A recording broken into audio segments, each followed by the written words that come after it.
السلام علیکم. کیسے ہیں مفتی صاحب؟ آپ ٹھیک ہیں؟ الحمدللہ. حضرت ہمارے کچھ سوال تھے اسلامک بینکنگ کے حساب سے، اس لیے ہم حاضر ہوئے تھے آپ کے پاس. جی جی فرمائیے. مجھے بس یہ پوچھنا تھا کہ اسلامک بینکنگ کیا ہے، مجھے اگر آپ بتا سکیں کائنڈلی. اسلامک بینکنگ بیسیکلی اس بینکنگ کا نام ہے کہ جس کے اندر ہم جو ہماری شریعت ہے، ہمارا دین ہے، اس نے جو ہمیں رہنمائی کی ہے، اس کے اندر جو رولس ریگولیشن ہے صحیح ہم اس کو فالو کرتے ہیں. صحیح اب جیسے اکاؤنٹ کھولنا ہے، آپ نے کرنٹ اکاؤنٹ ہے، سیونگ اکاؤنٹ ہے، تو ایک تو یہ کہ آپ سودی بینک میں اکاؤنٹ کھول لیں، جی سیونگ کے اوپر آپ سود حاصل کریں. صحیح لیکن اس کا متبادل اسلامی کے اندر یہ کہ ہم وہ مزاربت کی بنیاد پر اور مزاربت کی بیس پہ جو ہے وہ جو سیونگ اکاؤنٹ ہے وہ ہم کھولتے ہیں. تو مزاربت ایک شراکت ہے، ایک پارٹنرشپ ہے، صحیح جس میں ایک جو ڈپازیٹر ہے وہ پیسے دے رہا ہوتا ہے اور بینک اس پیسے سے کاروبار کرتا ہے. صحیح اور اسی طریقے سے جہاں پیسوں کی ضرورت ہوتی ہے کسی کسٹمر کو، تو بینک ان کو فائنانس کرتا ہے، پیسے دے رہا ہوتا ہے. لیکن اسلامک بینک ان کے ساتھ یا تو ٹریڈنگ کرتا ہے، سامان خرید کے سامان بیچنا، جی صحیح اور یا اسلامک بینک سروسز پرووائڈ کرتا ہے اور اس کے اوپر اپنا نفع لیتا ہے ان سے، یا ان کے ساتھ ہم پارٹیسپیشن میں جاتے ہیں. تو جن طریقوں کو شریعت نے جائز قرار دیا تو ان طریقوں کو اختیار کر کے اسلامک بینکنگ کی جاتی ہے. تو اس وجہ سے صحیح اس کو ہم کہتے ہیں کہ بھئی اسلامک بینکنگ یعنی شریعت کے مطابق ہے، شریعہ کمپلائنٹ ہے، صحیح تاکہ کم از کم لوگ سود سے اپنے آپ کو بچا لیں.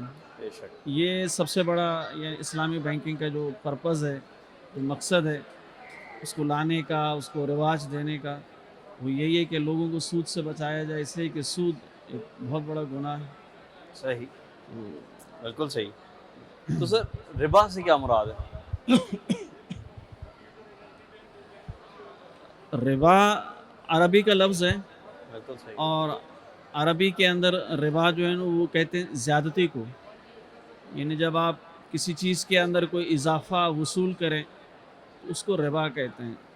لیکن شریعت کی اصطلاح میں ربا یہ کہ آپ نے کسی کو قرضہ دیا یا کسی سے قرضہ لیا اور پھر آپ نے یہ طے کر لیا کہ جب آپ واپس کریں گے تو بڑھا کے دیں گے آپ، یعنی اس صحیح کے اوپر آپ ایکسس چارج کریں. تو قرض کے اوپر یا جو ڈیٹ ہوتا ہے اس کے اوپر ایکسس چارج کرنا، زیادتی چارج کرنا، یہ ربا ہے. صحیح صحیح. اور ربا کی ایک اور قسم ہے جو کموڈیٹیز کے اندر ہے، جی وہ بینکوں میں چونکہ رائج نہیں ہے، جی تو بینکوں کے اندر جو ربا ہے وہ یہی ہوتا ہے کہ قرضہ دیا اور قرضے کے اوپر ایکسس چارج کر لیا، یا کسٹمر سے پیسے لیا اور اس کو ایکسس پے کر دیا. تو یہ ربا ہے شریعت کی اصطلاح میں. تو سود اور ربا میں کوئی ڈفرنس ہے سر؟ سود کیا ہے اور ربا کیا ہے، اور ربا اور سود میں کوئی ڈفرنس ہے؟ سود جو ہے نا یہ ربا کی ایک ٹائپ ہے. اچھا ربا ایک براڈر ٹرم ہے صحیح جس میں ربا نسیہ اور ربا فضل یہ دو اس کے ٹائپس ہیں. جو سود ہے نا یہ ربا کی ایک ٹائپ ہے. جیسے میں نے عرض کیا آپ کو کہ جب قرض کے اوپر قرضہ لیا جائے یا قرضہ دیا جائے اور اس کے اوپر ایکسس چارج کیا جائے تو اس صورت میں پھر وہ ربا بنتا ہے. صحیح اردو میں ہم اس کو سود کہتے ہیں. صحیح. تو سر بعض لوگ کہتے ہیں کہ بینکنگ، اسلامک بینکنگ کا کوئی تصور نہیں ہے، کان ادھر سے پکڑو یا ادھر سے پکڑو یہ سب ایک برابر ہے. مطلب یہ غلط العام، مطلب ایک عام متھ بنی ہوئی ہے کہ کان ادھر سے پکڑو یا ادھر سے پکڑو، there is no difference between Islamic banking and conventional banking. Is that right? نہیں، یہ حقیقت پہ مبنی نہیں ہے. یہ بات آپ صحیح فرما رہے ہیں کہ بہت سارے لوگ اس طرح کے کمنٹس دے رہے ہوتے ہیں کہ اسلامک بینک میں اور کنونشنل میں کوئی فرق نہیں ہے. وہ یہ بات اس لیے کرتے ہیں کہ ان کو نتیجہ بظاہر ایک جیسا نظر آتا ہے نا. جی ہاں کہ کنونشنل بینک بھی ڈپازٹس کے اوپر نفع دے رہا ہوتا ہے، اسلامک بھی نفع دے رہا ہوتا ہے. اسلامک بینک جب کسی کو فیسیلیٹیٹ کرتا ہے، فائنانس کرتا ہے، تو وہ بھی ظاہر ہے اپنا نفع چارج کرتا ہے، کنونشنل جی بھی چارج کرتا ہے. تو لوگ یہ سمجھتے ہیں کہ یہ دونوں میں کوئی فرق نہیں ہے، جی لیکن حقیقت میں دونوں میں بڑا فرق ہے، اسلامک میں اور کنونشنل میں. جیسے میں نے عرض کیا کہ اسلامک بینکنگ کے اندر ہم جو شریعہ کی رولس ریگولیشن ہے اس کو فالو کرتے ہیں، اور کنونشنل بینک کے اندر ظاہر ہے کہ اس میں سودی نظام ہے، سود ہے اور غرر ہے، قمار ہے، یہ ایسی چیزیں ہیں جس کو ہماری شریعت نے منع کیا ہے۔ تو سر اگر کنونشنل بینکنگ ٹھیک کام کر رہی ہے تو ہمیں اسلامک بینکنگ کی طرف کیوں جانا چاہیے اور کیا ضرورت ہے اس کی؟ دیکھیے کنونشنل بینکنگ جو ہم ڈسکریج کرتے ہیں وہ اس وجہ سے کہ اس کا جو سب سے بڑا ایلیمنٹ ہے انٹرسٹ کا، سود کا، اس کی وجہ سے اس کو ڈسکریج کیا جاتا ہے۔ اور سود آپ کو معلوم ہے کہ اللہ تعالیٰ نے بھی قرآن کے اندر اس کے بارے میں بڑی سخت وعید بے شک فرمائی کہ اگر تم سود سے باز نہیں آؤ گے تو میرا اور رسول کا اعلان جنگ ہے۔ بے شک اسی طرح سے بہت سارے احادیث ہیں جس کے اندر سود کی مذمت کو بیان کیا گیا ہے۔ ایسے ہی تو کنونشنل بینکنگ ساری کی ساری تو غلط نہیں ہے، یہ تو کوئی بھی نہیں کہتا، لیکن جو سود کا ایلیمنٹ ہے انٹرسٹ کا، ظاہر ہے کہ وہ غلط ہے۔ صحیح تو اسلامک بینکنگ کو اسی لیے پروموٹ کیا جا رہا ہے تاکہ سود کو ختم کیا جائے۔ صحیح۔ تو اسلامک بینکنگ کیا صرف مسلمانوں کے لیے سر یا سب؟ اسلامک بینکنگ سے زیادہ تر فائدہ تو مسلمان ہی اٹھا سکتے ہیں، لیکن یہ کہ ایسی کوئی پابندی نہیں ہے، یہ تو جو نان مسلمس ہیں وہ بھی اسلامک بینکنگ سے صحیح۔ فائدہ اٹھا سکتے ہیں۔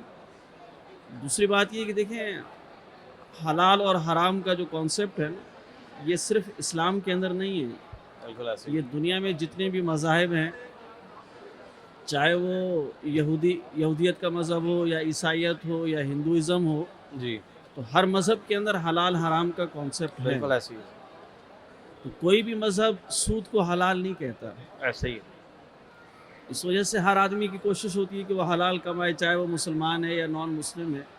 تو اسلامک بینکنگ سب کے لیے ہو سکتا ہے۔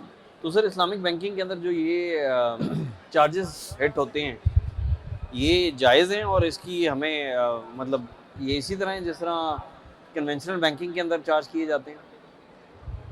چارجز کس حوالے سے آپ فرما مطلب کوئی بھی اگر کوئی لائبلٹی اگر ہم نے سیل کی ہے، جیسے ہم نے کسی کو گاڑی فائنانس کی ہے، اب وہ فائنانس کرنے کے بعد جو لیٹ پیمنٹس ہٹ ہوتی ہیں وہ چارجز جو جب کسی کسٹمر کو ہٹ ہوتے ہیں تو سیم ہی کنونشنل بینک کے اندر بھی ہو رہا ہوتا ہے چارجز ہٹ ہونا، اور اسی طرح یہ چارجز اسلامک بینکنگ کے اندر بھی ہٹ ہو رہے ہیں، کوئی ڈفرینس ہے اس میں؟ اب جی اس میں فرق ہے، اس لیے کہ جو کنونشنل بینک ہوتا ہے نا وہ تو آپ سے پینالٹی چارج کرتا ہے، صحیح ایک جرمانے کے طور پہ آپ سے چارج کرتا ہے، اور پھر اس رقم کو کنونشنل بینک اپنی انکم کا حصہ بنا دیتا ہے۔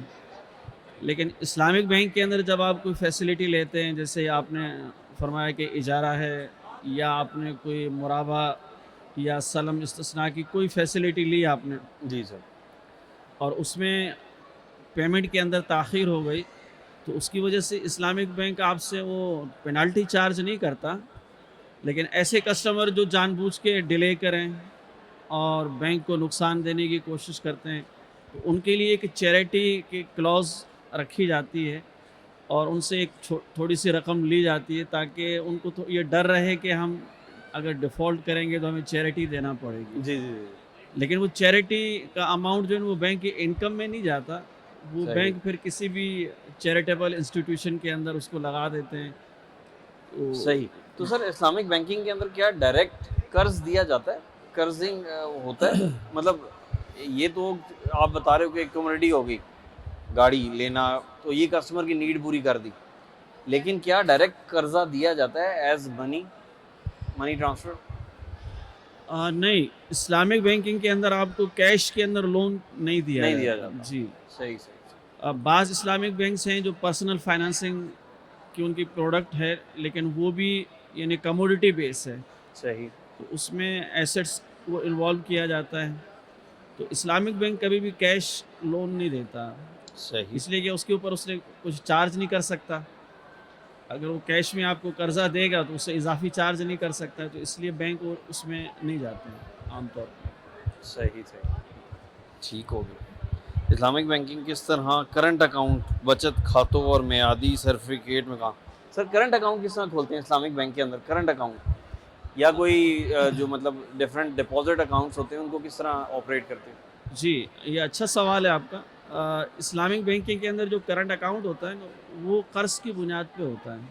صحیح. یعنی جو ڈپازیٹر ہے وہ ایک طرح سے بینک کو قرضہ دے رہا ہے, تو بینک اس پیسے کو اپنے کاروبار میں بزنس میں یوٹیلائز کر رہا ہوتا ہے اور بینک اس سے نفع بھی کما رہا ہوتا ہے, لیکن کسٹمر کو ہم اس کے اوپر کوئی اضافہ پے نہیں کرتے, بس جتنی رقم اس نے جمع کرائی اتنی ہی رقم اس کو واپس کی جاتی ہے.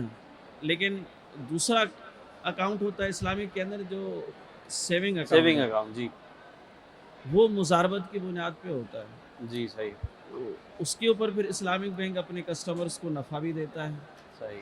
اور اس پیسے کو کاروبار میں لگایا جاتا ہے. تو مزاربت کے پھر جتنے احکام ہیں, رولس ریگولیشن ہیں, اس کو فالو کیا جاتا ہے. اس کے اندر نفع کا جو ریشو ہے, پروفٹ شیئرنگ ریشو, وہ طے کیا جاتا ہے اور ویٹیجز کے ذریعے سے لوگوں کو بتایا جاتا ہے کہ آپ کو اتنا نفع ملے گا.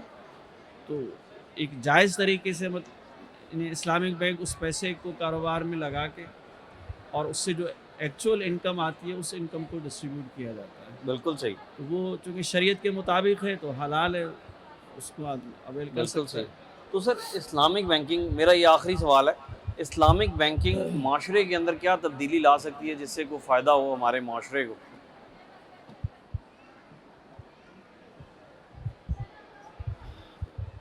دیکھیں جو سود ہے نا یہ ایک برائی ہے, بالکل صحیح.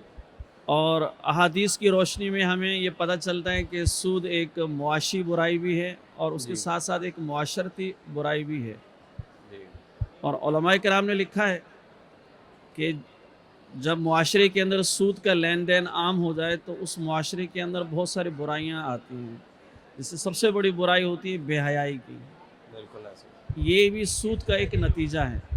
جی اس کے علاوہ مہنگائی ہے, غربت ہے اور دوسری بد امنی ہے, یہ ساری چیزیں بھی یعنی ان کا ایک سبب سود بھی ہوتا ہے صحیح. جو معاشرے کے اندر آپ اس کو رائج کرتے ہیں. تو اسلامک بینکنگ آنے سے انشاءاللہ یہ سود کا جو ایلیمنٹ ہے جب یہ ختم ہوگا جی تو اس کے معاشرے پر اس کی بھی اثرات آئیں گے, کہ معاشرے کے اندر جو برائیاں ہمیں نظر آ رہی ہیں آج عام طور پہ, تو انشاءاللہ اللہ کی ذات سے امید ہے کہ یہ برائیاں بھی کم انشاءاللہ. ہوں گی اور پھر یہ کہ معاشی طور پہ بھی لوگوں کو فائدہ ہوگا, صحیح. اس لیے کہ اللہ تعالیٰ سود کو مٹاتے ہیں انشاءاللہ. اور صدقات کو بڑھاتے ہیں. تو جب آپ اسلامک بینکنگ کریں گے, کاروبار جائز ہوں گے, شریعت کے مطابق ہوں گے, جی تو جو آپ کی معیشت ہے, جو معاشی صورتحال ہے, انشاءاللہ وہ بھی اس سے بہتر انشاءاللہ. ہوگی. تو بہت شکریہ سر, تھینک یو ویری مچ. بہت شکریہ. بہت اچھا لگا آپ سے بات کر کے, اسلامک چیزوں کو جان کے.